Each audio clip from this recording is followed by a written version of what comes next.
ಶ್ರೀರಾಮನ ಆಶೀರ್ವಾದ ನಿಮ್ಮ ಕುಟುಂಬದ ಮೇಲಿರಲಿ. ನಿಮ್ಮ ಕನಸು ನೆರವೇರಲು ಆ ಭಗವಂತ ಸಹಕರಿಸಲಿ. ಶ್ರೀರಾಮನವಮಿಯ ಶುಭಾಶಯಗಳು.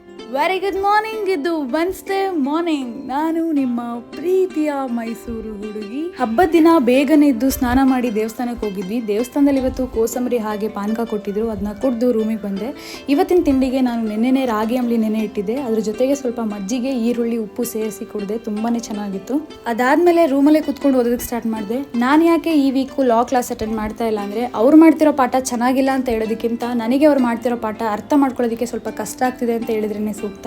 ಅದಕ್ಕೋಸ್ಕರ ರೂಮಲ್ಲೇನು ಕೂತ್ಕೊಂಡು ಬೇರೆ ವಿಡಿಯೋಸ್ನ ನೋಡ್ತಿದ್ದೆ. ಸಂಜೆ ಮೇಲೆ ನಂದು ಲಾ ಬುಕ್ ಒಂದು ಪೆಂಡಿಂಗ್ ಇತ್ತು. ಅದನ್ನ ಕಲೆಕ್ಟ್ ಮಾಡ್ಕೊಳ್ಳೋದಕ್ಕೆ ಕ್ಲಾಸ್ಗೆ ಹೋಗಿದ್ದೆ. ಅದನ್ನ ಕಲೆಕ್ಟ್ ಮಾಡ್ಕೊಂಡು ಅಲ್ಲೇ ಓದಿ ನನ್ನ ಫ್ರೆಂಡ್ನ ಬಸ್ ಸ್ಟಾಪಿಗೆ ಬಿಟ್ಟು ಸಂಜೆ ಎಲ್ಲರೂ ವಾಕ್ಗೆ ಅಂತ ಹೊರಟ್ವಿ. ನಮ್ಮ ರೂಮವರೆಲ್ಲ ಈ ಥರ ಒಟ್ಟಿಗೆ ಸಿಗೋದು ಅಪರೂಪ. ಇವತ್ತು ಹಬ್ಬ ಅಂತ ಒಟ್ಟಿಗೆ ಸಿಕ್ಕಿದ್ದೀವಿ. ರೂಮಿಗೆ ಬಂದಾಗ ಊಟ ರೆಡಿ ಇತ್ತು. ಊಟ ಮಾಡಿ ಮಲ್ಕೊಂಡ್ವಿ. ಬಾಯ್, ಗುಡ್ ನೈಟ್, ಶುಭರಾತ್ರಿ.